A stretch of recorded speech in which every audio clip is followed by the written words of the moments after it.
This is the model US20 that we offer at Associated Equipment.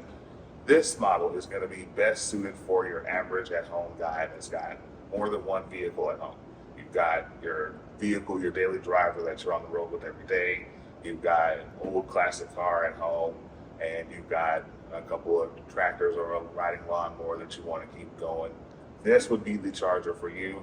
This is a 40 amp charger on its highest possible setting and a 10 amp charger on its lowest possible setting. So this is going to be good for your smaller batteries, your smaller vehicles to try to get started. If you try to use this particular charger with a 200 amp 12 volt boost in an application where it's going to be heavy duty, used every day, multiple times a day, charging batteries, cranking vehicles, this unit is really not designed for that in a constant application. That is going to be more for our 6001A. This is an 80 amp charger on 12 volt with a 375 amp boost.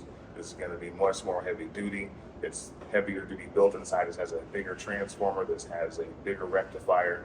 This is going to handle more of your everyday heavy use for starting 18-wheelers, charging 2000 CCA batteries or your 8D batteries.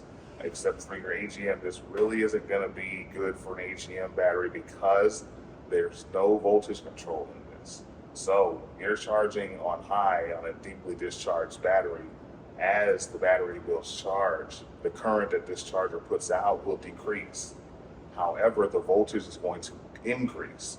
So you will be at, let's say, less than 1 amp worth of output, but you're going to be at 17 volts worth of charge, which is simply too much for a lot of vehicles, computer systems nowadays. So for vehicles that take AGM or gel cell batteries, lithium-ion batteries that these chargers will not be able to charge because there's no voltage control, we do have options available for those in our Intellimatic series, which can be seen on our website at associatedequip.com.